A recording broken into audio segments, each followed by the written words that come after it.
ನಮಸ್ಕಾರ, ರಿವ್ಯೂ ಚಾನಲ್ಗೆ ಸ್ವಾಗತ. ನಾನು ಸೌಖ್ಯ ಗಾಂವ್ಕರ್. ರಾಜ್ಯ ರಾಜಕಾರಣದಲ್ಲಿ ಬಹಳ ಕುತೂಹಲಕಾರಿಯಾದಂಥ ಟ್ವಿಸ್ಟ್ ಒಂದು ಸಿಕ್ಕಿದೆ. ಈಗ ಎರಡೂ ಕಡೆಯಿಂದ, ಒಂದು ಕಡೆಯಿಂದ ಅಲ್ಲ, ಎರಡೂ ಕಡೆಯಿಂದ ಬಿಗ್ ಲೀಡರ್ ಒಬ್ಬರನ್ನ ಲಾಕ್ ಮಾಡುವ ದೊಡ್ಡ ರಣತಂತ್ರ ರೆಡಿಯಾಗಿದೆಯಾ? CBIಗೆ ಹೋಗುತ್ತಾ ಈ ಕೇಸ್?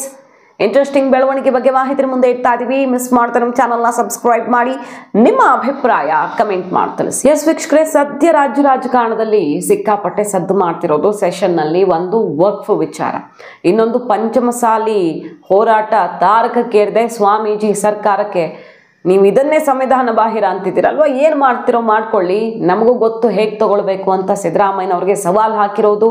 ಆ ಕಡೆ ಕೋವಿಡ್ ಅಕ್ರಮ ಈ ಕೇಸ್ಗೆ ಸಂಬಂಧಪಟ್ಟಂತೆ ಮೊದಲ FIR, ಆ ಮೂಲಕ BJPಗೆ ತಿರುಗೇಟು ಕೊಡೋದಕ್ಕೆ ಸಿದ್ದರಾಮಯ್ಯನವ್ರು ನಿಂತಿದ್ದಾರೆ. ಯಡಿಯೂರಪ್ಪ ಮತ್ತು ಟೀಮ್ಗೆ ಅವತ್ತಿದ್ದಂತಹ ಸರ್ಕಾರದ ಭಾಗವಾಗಿದ್ದವ್ರಿಗೆ ಸಂಕಷ್ಟ ಎದುರಾಗುವ ಲಕ್ಷಣ ಕಂಡು ಬರ್ತಿದೆ. ಇದೆಲ್ಲ ಮಹತ್ವದ ಬೆಳವಣಿಗೆಗಳಲ್ವಾ. ಅದರಲ್ಲಿ ಈಗ ಕೇಸ್ ಒಂದು CBI ತೆಕ್ಕೆಗೆ ಬೀಳಲಿದೆಯಾ? ದೊಡ್ಡ ನಾಯಕನಿಗೆ ಸಂಕಷ್ಟ. BJP ಮತ್ತು ಕಾಂಗ್ರೆಸ್ ಎರಡೂ ಕಡೆಯಿಂದ ಬಹುದೊಡ್ಡ ರಣತಂತ್ರವೊಂದು ರಾಜಕೀಯವಾಗಿ ಹೆಣೆಯಲ್ಪಟ್ಟಿದೆಯಾ, ಅಥವಾ ಇಂಥದ್ದೊಂದು ಅಕ್ರಮ ನಿಜಕ್ಕೂ ನಡೆದಿರೋದು ಹೌದಾ? ಗೊತ್ತಿಲ್ಲ. ಈಗ ಮಿನಿಸ್ಟರ್ ಒಬ್ಬರು ಬಾಂಬ್ ಸಿಡಿಸಿದ್ರು, ಅದ್ರ ಬೆನ್ನಲ್ಲೇ ಸಿದ್ದರಾಮಯ್ಯನವರೇ ಇದನ್ನು ಎತ್ತುಕೊಂಡಿದ್ದಾರೆ. ಸ್ವತಃ ಸಿದ್ದರಾಮಯ್ಯನವರು ಈ ವಿಚಾರವನ್ನು ಎತ್ತುಕೊಂಡಿದ್ದಾರೆ. ಹಾಗಾದ್ರೆ ಈ ಕೇಸ್ CBIಗೆ ಹೋಗಲಿದೆಯಾ? ವಕ್ಫ್ ಗಲಾಟೆ ಇದೆ, ಬೇರೆ ಯಾವುದೂ ಅಲ್ಲ. ವಕ್ಫ್ ವಿಚಾರ CBI ತೆಕ್ಕೆಗೆ ಬೀಳುತ್ತಾ? ಕಾಂಗ್ರೆಸ್ ವಿರುದ್ಧ ಮುಗಿಬಿದ್ದಿತ್ತು BJP. ಅಲ್ಲಿ ಯತ್ನಾಳ್ ಬಣ, ಈ ಕಡೆ ವಿಜಯೇಂದ್ರ ಟೀಮಿಂದ ಎಲ್ಲ ಪ್ರತ್ಯೇಕವಾಗಿ ಜನರನ್ನು ಜಾಗೃತಿಗೊಳಿಸೋದು, ಅಧ್ಯಯನ, ವರದಿ, ಜಾಯಿಂಟ್ ಪಾರ್ಲಿಮೆಂಟರಿ ಕಮಿಟಿ ಇದೆಲ್ಲ ನಡೀತಿದೆಯಲ್ವಾ. ಇದರ ನಡುವೆ ಈಗ ಸೆಷನ್ನಲ್ಲಿ ಜಟಾಪಟಿ ಆಯಿತು ಆಡಳಿತ ಮತ್ತು ಪ್ರತಿಪಕ್ಷದ ನಡುವೆ. ಆಡಳಿತ ಪಕ್ಷ ಪ್ರತಿಪಕ್ಷವನ್ನೇ ಕಟ್ಟಿ ಹಾಕೋದಕ್ಕೆ ನಿಂತಿದೆ ಒಂದು ಕಡೆ. ಮತ್ತೊಂದು ಕಡೆ ಪ್ರತಿಪಕ್ಷದ ಭಾಗವಾಗಿರೋ ಯತ್ನಾಳ್ ಅವ್ರಿಗಿದು ಭರ್ಜರಿ ಬಲವಾಗಲಿದೆಯಾ? ವಕ್ಫ್ ಹೋರಾಟವನ್ನು ಕೈಗೆತ್ತಿಕೊಂಡಿರೋ ಹೊತ್ತಲ್ಲೇ ನೋಡಿ, ಈಗ ಸಿದ್ದರಾಮಯ್ಯನವರು ಟ್ವೀಟ್ ಮಾಡಿರೋದು ಮತ್ತು CBIಗೆ ಹೋಗಬೇಕು ಅನ್ನುವ ವಿಚಾರ ಸಿಡಿದಿರೋದು ಬೇರೆ ಯಾವುದೂ ಅಲ್ಲ. ವಕ್ಫ್ ಆಸ್ತಿ ಕಬಳಿಕೆ ಬಗ್ಗೆ BY ವಿಜಯೇಂದ್ರ 150 ಕೋಟಿ ರೂಪಾಯಿ ಆಮಿಷ ಒಡ್ಡಿದ್ರು ಮುಚ್ಚಾಕೋದಿಕ್ಕೆ ಅನ್ನೋದು ಅನ್ವರ್ ಮಾಣಿಪ್ಪಾಡಿ ಅವರು ಈಗ ಪ್ರಧಾನಿ ಅವರಿಗೆ ಪತ್ರದಲ್ಲಿ ತಿಳಿಸಿದ್ದಾರೆ. ಅದು ಬಟಾ ಬಯಲಾಗಿದೆ. CBIಗೆ ಕೊಡಬೇಕು ಇದನ್ನ ಅಂತ ಸಿದ್ದರಾಮಯ್ಯನವರು ಹೇಳ್ತಿರೋದು ಅನ್ವರ್ ಮಾಣಿಪ್ಪಾಡಿ ಅವರೇ ಮಾಧ್ಯಮದ ಎದುರು ಹೇಳ್ಕೊಂಡಿದ್ದಾರೆ. ಪತ್ರ ಮೋದಿ ಅವ್ರಿಗೇನೆ ಡೈರೆಕ್ಟ್ ಆಗಿ ಬರೆದಿದ್ದಾರೆ. ತಿನ್ನಲ್ಲ, ತಿನ್ನೋದಿಕ್ಕೆ ಬಿಡಲ್ಲ ಅಂತ ಹೇಳ್ತಾ ಇದ್ದ ಮೋದಿ ಅವರೇ, ನೋಡಿ ನಿಮ್ಮ ಪಕ್ಷದ ಅಧ್ಯಕ್ಷರ ಬಣ್ಣ, ನಿಮ್ಮ ಪಕ್ಷದವರಿಂದಾನೇ ಬಟಾ ಬಯಲಾಗಿದೆ. ಇದೇನು ಮಾಡೋಣ ಈಗ? CBIಗೆ ವಕ್ಫ್ ಕೊಡಬೇಕು, ಎಲ್ಲ ವಿಚಾರ ಹೊರಗಡೆ ಬರುತ್ತೆ ಅಂತಿದ್ದಾರೆ. ಈಗ ವಕ್ಫ್ ಆರೋಪ ಕೇಳಿ ಬಂದಾಗಲೂ ಕಾಂಗ್ರೆಸ್ ಹೇಳಿದ್ದನ್ನೇ ಅಲ್ವಾ, ನಾವು ಇಷ್ಟೇ ನೋಟಿಸ್ ಕೊಟ್ಟಿರೋದು, BJP ಅವಧಿಯಲ್ಲಿ ಇನ್ನೂ ಆಗಿತ್ತು. ಬೊಮ್ಮಾಯಿ ಅವರು ಏನು ಹೇಳಿದ್ರು ಅಂತ ವಿಡಿಯೋ ಬಿಟ್ಟಿದ್ದಿರಬಹುದು. BJP ಪ್ರಣಾಳಿಕೆ ಅದು ಇದು ಅಂತ ತಿರುಗೇಟು ಕೊಟ್ಟರು, ಜಟಾಪಟಿ ಆಯಿತು. ಆದರೆ ಇಲ್ಲಿ ಬೇರೆ ರೀತಿ ಕಾಣಿಸ್ತಾ ಇದೆ. ರಾಜಕೀಯ ತಿರುವನ್ನು ಪಡೆದುಕೊಳ್ತಿದೆ. ಇದು ಬರೀ ಆಯಾ ಸರ್ಕಾರಗಳು ಇಂಥದ್ದು ಮಾಡ್ಕೊಂಡು ಬಂದು ಅಷ್ಟೇ ಅಲ್ಲ, ರಾಜಕೀಯವಾಗಿ ವಿಜಯೇಂದ್ರ ದೊಡ್ಡ ಟಾರ್ಗೆಟ್ ಆಗಿದ್ದಾರೆ. ಈಗ ಒಂದು ಕಡೆ ಯತ್ನಾಳ್ ಬಣದಿಂದ, ಮತ್ತೊಂದು ಕಡೆ ಸಿದ್ದರಾಮಯ್ಯನವರಿಂದ ಅಥವಾ ಕಾಂಗ್ರೆಸ್ನಿಂದ. ನೋಡಿ, ಯತ್ನಾಳ್ ಅವರು ಇದನ್ನ ಹೇಳಿದ್ರು ಪರೋಕ್ಷವಾಗಿ. ಜಮೀರ್ ಅಹಮದ್ ಖಾನ್ ಅವ್ರ ಜೊತೆಗೆ ಯಡಿಯೂರಪ್ಪನವರು ಬಹಳ ಚೆನ್ನಾಗಿದ್ರು, ಆ ಕಾಲದಲ್ಲಿ ಅಕ್ರಮ ಆಗಿರಲಿಲ್ಲ ಅಂದ್ಕೊಂಡ್ರ, ಆಗೂ ಆಗಿತ್ತು ಈಗೂ ಆಗಿತ್ತು ಅನ್ನೋ ರೀತಿಯಲ್ಲೆಲ್ಲ ಆರೋಪ ಮಾಡಿದ್ರಲ್ವಾ. ಕಾಂಗ್ರೆಸ್ ವಿರುದ್ಧ ಮುಗಿಬೀಳೋ ಹೊತ್ತಲ್ಲಿ ತಮ್ಮ ಪಕ್ಷದವರ ಕಾಲನ್ನೇ ಎಳೆದಿದ್ದಾರೆ ಯತ್ನಾಳ್ ಅವರು. ಸಹಜವಾಗಿ ಅದು ನಡೀತಾನೆ ಇದೆ ಅಂತ ಅನಿಸಿತ್ತು. ಆದರೆ ಈಗ ಪ್ರಿಯಾಂಕ್ ಖರ್ಗೆ ಅವರು ಸೆಷನ್ನಲ್ಲಿ ಇದನ್ನು ಎತ್ಕೊಂಡ್ರು. ಅನ್ವರ್ ಮಾಣಿಪ್ಪಾಡಿ ಅವರು ಪ್ರಧಾನಿಯವರಿಗೆ ಬರೆದಿದ್ದಾರೆ ಪತ್ರವನ್ನು. ಈಗ ಕೊನೆಗೂ ಬಟ ಬಯಲಾಯ್ತಲ್ಲ ನಿಮ್ಮ ಬಣ್ಣ. 150 ಕೋಟಿ ಯಾಕೆ ಕೊಟ್ರಿ ಅವ್ರಿಗೆ? ಅಂದರೆ ಯಾಕೆ ಕೊಡೋಕೆ ಹೋಗಿದ್ರಿ ಅವ್ರಿಗೆ?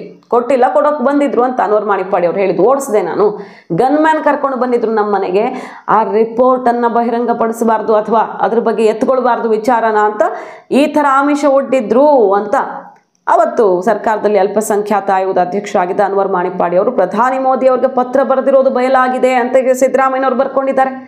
ಪ್ರಧಾನಮಂತ್ರಿಯವರು ಈ ಆರೋಪವನ್ನು ಗಂಭೀರವಾಗಿ ತಗೊಳ್ತಿರೋ ಇಲ್ವೋ ಅಂತ ಓಪನ್ ಚಾಲೆಂಜ್ ಹಾಕಿದ್ದಾರೆ. ಯತ್ನಾಳ್ ಅವ್ರಿಗೀಗ ವಿಜಯೇಂದ್ರ ನಾಯಕತ್ವದ ವಿರುದ್ಧ ಸಮರ ಸಾರಿರೋ ಯತ್ನಾಳ್ ಅವ್ರಿಗೆ ಕಾಂಗ್ರೆಸ್ನಿಂದ ಬಹುದೊಡ್ಡ ಗಿಫ್ಟ್ ಒಂದು ಸಿಕ್ಕಂಗಾಗಿದೆ. ಯಾಕಂದ್ರೆ ಅವರು ಅದನ್ನು ಎತ್ಕೊಳ್ತಿದ್ರು, ಬಟ್ ಅವ್ರು ಒಂದೇ ಹೇಳಿದ್ರೆ ಅದಕ್ಕೆ ವೇಟೇಜ್ ಇರ್ತಿರ್ಲಿಲ್ಲ. ಈಗ ಕಾಂಗ್ರೆಸ್ ಇದನ್ನು CBIಗೆ ಒಪ್ಪಿಸಬೇಕು ಅಂತ ಎತ್ಕೊಂಡಿರೋದ್ರಿಂದ ಯಾರು ಗೊತ್ತು, ಸಿದ್ದರಾಮಯ್ಯನವರು ರೆಫರ್ ಮಾಡಬಹುದಲ್ಲ, CBIಗೆ ರಾಜ್ಯ ಸರ್ಕಾರ ಕೂಡ ಕೊಡಬಹುದು. ಬಟ್ ಅವರವರ ಪಕ್ಷದ ಹುಳುಕುಗಳ ಆತಂಕ ಇದ್ರೆ ಗೊತ್ತಿಲ್ಲ. ಸಿಬಿಐಗೆ ಹೋಗಬೇಕು ಅಂತ ಒತ್ತಾಯಿಸ್ತಿದ್ದಾರೆ. ಈಗ ಸನ್ಮಾನ BS ಯಡಿಯೂರಪ್ಪನವರು ಮುಖ್ಯಮಂತ್ರಿ ಆಗಿದ್ದ ಕಾಲದಲ್ಲಿ ವಿಜಯೇಂದ್ರ ನಮ್ಮ ಮನೆಗೆ ಬಂದು ವಕ್ಫ್ ಆಸ್ತಿ ಕಬಳಿಕೆ ತನಿಖೆ ನಡೆಸಿ ನೀಡಿರುವ ವರದಿಯ ಬಗ್ಗೆ ಮೌನ ವಹಿಸುವಂತೆ ಕೇಳಿಕೊಂಡಿದ್ದು ಮಾತ್ರವಲ್ಲದೆ ಇದಕ್ಕಾಗಿ 150 ಕೋಟಿ ರೂಪಾಯಿಗಳ ಆಮಿಷವನ್ನು ಒಡ್ಡಿದ್ರು. ನಾನು ಅವರಿಗೆ ಗದರಿಸಿ ಮನೆಯಿಂದ ಓಡಿಸಿದ್ದೆ. ಅದಾದ ನಂತರ ಎಲ್ಲ ಘಟನೆಗಳನ್ನು ಉಲ್ಲೇಖ ಮಾಡಿ ಪ್ರಧಾನಿ ನರೇಂದ್ರ ಮೋದಿ ಅವರಿಗೆ ಪಕ್ಷದ ರಾಷ್ಟ್ರೀಯ ಅಧ್ಯಕ್ಷ ನಡ್ಡಾ ಅವರಿಗೆ ಪತ್ರ ಬರೆದಿದ್ದೆ ಅಂತ ಸಾಕ್ಷಾತ್ ಅನ್ವರ್ ಮಾಣಿಪ್ಪಾಡಿ ಅವರೇ ಹೇಳಿಕೊಂಡಿದ್ದರು. ನಾ ಖಾವುಂಗಾ ನಾ ಖಾನೆ ದೂಂಗಾ ಅಂತ ಅವರೆಲ್ಲ ಡಂಗೂರ ಹೊಡ್ಕೊಂಡು ತಿರುಗಾಡೋ ನರೇಂದ್ರ ಮೋದಿ ಅವರೇ, ಈ ಆರೋಪದ ಬಗ್ಗೆ ಯಾಕಿನ್ನೂ ಮೌನವಾಗಿದ್ದೀರಿ? ಬಟ ಬಯಲಾಗಿದೆಯಲ್ಲ, CBIಗೆ ಹೋಗಲೇಬೇಕು ಈ ಕೇಸು ಅಂತ ಈಗ ಮುಖ್ಯಮಂತ್ರಿಗಳೇ ಎತ್ತುಕೊಂಡಿರೋದು. ಯಡಿಯೂರಪ್ಪನವ್ರಿಗೆ ಮತ್ತೊಂದು ಸಂಕಷ್ಟ ಬಂದೊದಗದಂತಾಗಿದೆ. ವಿಜಯೇಂದ್ರ ರಾಜ್ಯಾಧ್ಯಕ್ಷರಾಗಿದ್ದಾರೆ. ರಾಜ್ಯಾಧ್ಯಕ್ಷರ ವಿರುದ್ಧ ಸ್ಫೋಟಕ ವಿಚಾರವೊಂದು ಸಿಡಿದಿದೆ. ಈಗ ಯತ್ನಾಳ್ ನಾಯಕತ್ವದ ಬದಲಾವಣೆ ಮಾತಾಡ್ತಿರೋ ಹೊತ್ತಲ್ಲಿ, ಜನವರಿಗೆ ಮುಹೂರ್ತ ಫಿಕ್ಸ್ ಆಗಿದೆ ಅಂತಿರೋ ಹೊತ್ತಲ್ಲಿ ಡೆಲ್ಲಿಗೆ ಹೋಗಿ ವಕ್ಫ್ ಹೋರಾಟದ ವಿಚಾರದಲ್ಲಿ ನಮಗೆ ಬೆನ್ನು ತಟ್ಟು ಕಳಿಸಿದ್ದಾರೆ. ನಮಗೇನು ಇನ್ನೂ ಬಲನೇ ಬಂತು, ಸಪ್ಪೆ ಆಗಿದೆ ನಮ್ಮ ಮುಖ ಅಂತ ಅಲ್ಲಿ ಹೋಗ ಬಂದ ಮೇಲೂ ಮುಗಿ ಬೀಳ್ತಿರೋ ಹೊತ್ತಲ್ಲಿ ದೊಡ್ಡದೊಂದು ಅಸ್ತ್ರ ಸಿಕ್ಕಂತ ರಾಜ್ಯ ಬಿಜೆಪಿಯಲ್ಲಿ ಇದೊಂದು ಕಸಿವಿಸಿಗೆ ಕಾರಣವಾಗಿದೆ. ಯಾವ ಅಸ್ತ್ರವನ್ನು ಕೈಗೆತ್ತಿಕೊಂಡಿದ್ರೋ ಅದೇ ತಿರುಗುಬಾಣವಾಗುತ್ತಾ ಅನ್ನೋ ಮಟ್ಟಿಗೆ.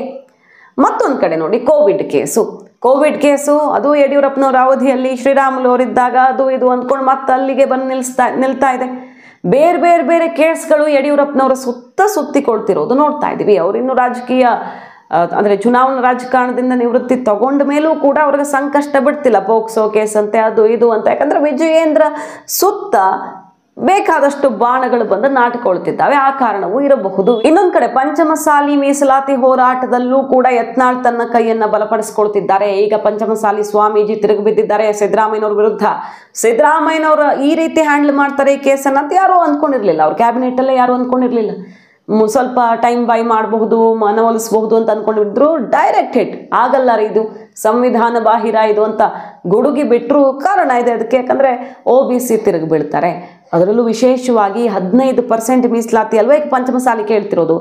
ಆ ಪೈಕಿ ಕುರುಬ ಸಮುದಾಯಕ್ಕೆ ದೊಡ್ಡ ಪಾಲು ಸಿಗ್ತಿದೆ. ತನ್ನ ಬೆನ್ನಿಗೆ ನಿಂತಿರುವ ತನ್ನ ಸಮುದಾಯಕ್ಕೆ ಅನ್ಯಾಯ ಮಾಡ್ತಾರೆ ಸಿದ್ದರಾಮಯ್ಯನವರು. ಅದು ಈಗ ಹೋಗೋ ಟೈಮಲ್ಲಿ ರಾಜಕೀಯವಾಗಿ ನಿವೃತ್ತಿಯ ಸಮಯ ಹತ್ರ ಬರ್ತಿರೋ ಟೈಮಲ್ಲಿ ತನ್ನ ಸಮುದಾಯಕ್ಕೆ ಅನ್ಯಾಯ ಮಾಡಿ ಹೋಗೋಕ್ಕಾಗತ್ತಾ? OBC ರೊಚ್ಚಿಗೇಳುತ್ತೆ. ಹಾಗಾಗಿ ಇದಕ್ಕೆ ಸಾಧ್ಯವಿಲ್ಲ ಅಂತ ಹೇಳುವ ಮೂಲಕ ಫುಲ್ ಸ್ಟಾಪ್ ಇಟ್ಟರು.